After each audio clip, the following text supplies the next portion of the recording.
ഇടവഴിയും ബോർഡും ഈ ഇരിക്കുന്ന സെറ്റപ്പ് ഒക്കെ കണ്ടപ്പോൾ തന്നെ നിങ്ങൾക്ക് മനസ്സിലായില്ലേ, നമ്മളിതാ ചന്ദ്രേട്ടന്റെ ചായക്കടയിലാണുള്ളത്. അപ്പോൾ കോഴിക്കോട്ടുകാർക്ക് മിക്കവർക്കും മനസ്സിലാവും ഈ സ്പോട്ട് കണ്ടാല്. ഇവിടെ കാര്യമായിട്ട് ബ്രേക്ക്ഫാസ്റ്റ് ആണ് കേട്ടോ ഇവർ സെർവ് ചെയ്യുന്നത്. അപ്പോൾ ഫസ്റ്റ് തന്നെ അതാ കപ്പപ്പുഴുക്ക് വന്നിട്ടുണ്ട്. അതിന് മുകളിൽ തന്നെ അവർ മുളക് കറി, മീൻ്റെ മുളക് കറി ഇട്ട് തന്നിട്ടുണ്ട്. പിന്നെ അതാ പത്തിരി വന്നു, അതിനുശേഷം പൊരിച്ച പത്തിരി തന്നിട്ടുണ്ട്. അതേപോലെ തന്നെ ഫിഷ് ഫ്രൈ ആണ് ഇവിടെ കൊടുക്കുന്നത്. അപ്പോൾ ഫിഷിൽ ഏത് ഫ്രൈ വേണമെങ്കിലും ഇവിടെ കിട്ടുന്നതായിരിക്കും. അന്നത്തെ ദിവസത്തെ അവൈലബിലിറ്റി നോക്കിയിട്ട് നമ്മൾ മീൻമുട്ട കേട്ടോ വാങ്ങിച്ചിട്ടുണ്ടായിരുന്നത്.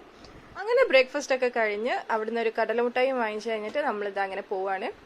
അപ്പോൾ ഇനിയും ചന്ദ്രേട്ടൻ്റെ കടയിൽ പോകാത്ത ആരെങ്കിലും ഉണ്ടെങ്കിൽ എന്തായാലും ഒന്ന് ട്രൈ ചെയ്ത് നോക്കുക. നല്ല ഫുഡാണ് കേട്ടോ, മസ്റ്റ് ട്രൈ ആണ്. ഒരു തവണയെങ്കിലും ഒന്ന് ട്രൈ ചെയ്ത് നോക്കുക.